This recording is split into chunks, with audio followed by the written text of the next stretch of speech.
incident that happened yesterday morning that was reported, it sounds like the boats were coming from Somalia, which is here, into Aden, and then from Aden they can come up through the country and fan out. In fact, these migrants had been pushed off a boat that a smuggler was bringing into Yemen. Apparently, there was an incident between the migrant smuggler and the authority-type figures along the coastal areas. The migrant smuggler, who then got scared or intimidated by the authority-type figures, then asked the migrants and pushed the migrants off the boat. So the boat had actually had almost more than 150 migrants who were primarily from the Horn of Africa, Somalia and Ethiopia. As a result, almost 50 people had died because they cannot swim. Some of the survivors were able to get to the shore, which is where the IOM teams had encountered some of them, and asked for their story.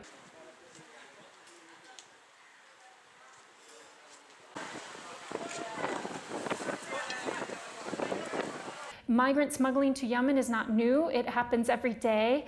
A few hundred migrants, primarily from Ethiopia as well as Somalia, come into Yemen, and they often are intent on passing through Yemen to go to other locations in the Arabian Peninsula. Some people stay in Yemen.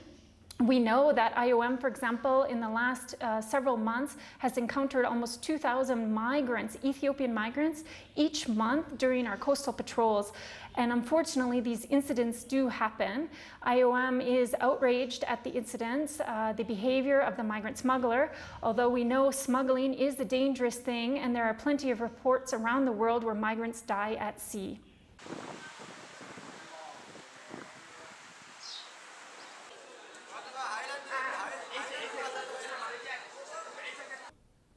We are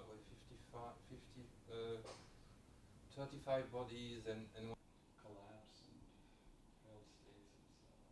Well, it's perfect playground. Lina, I know she went to a meeting with the Ministry of Interior now. We haven't. They don't really know where they go.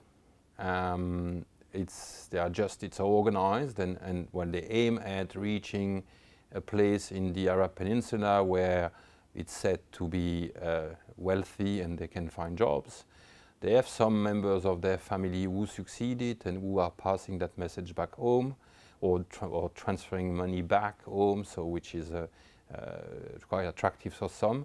They don't really know where they are. Actually, vast majority of Ethiopians, at least, the Somalis are more aware that they go to Yemen. But it's, on both cases, it's anyway not the intention to stay in Yemen. Efficient visit where I basically see nobody, but they are not aware at all that there is a war. They are discovering, sometimes they don't even believe us when we explain them and we meet them upon arrival, because they have basically succeeded in doing the first step, which is crossing the sea. So they are, for them, they are halfway to wealthy. And when we tell them, they don't believe. Then we find them back in the country, much more up north.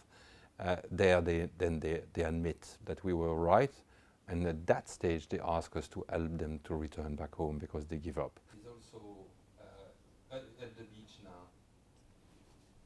Going to Nairobi tomorrow, but I'm coming from Sanaa. Okay.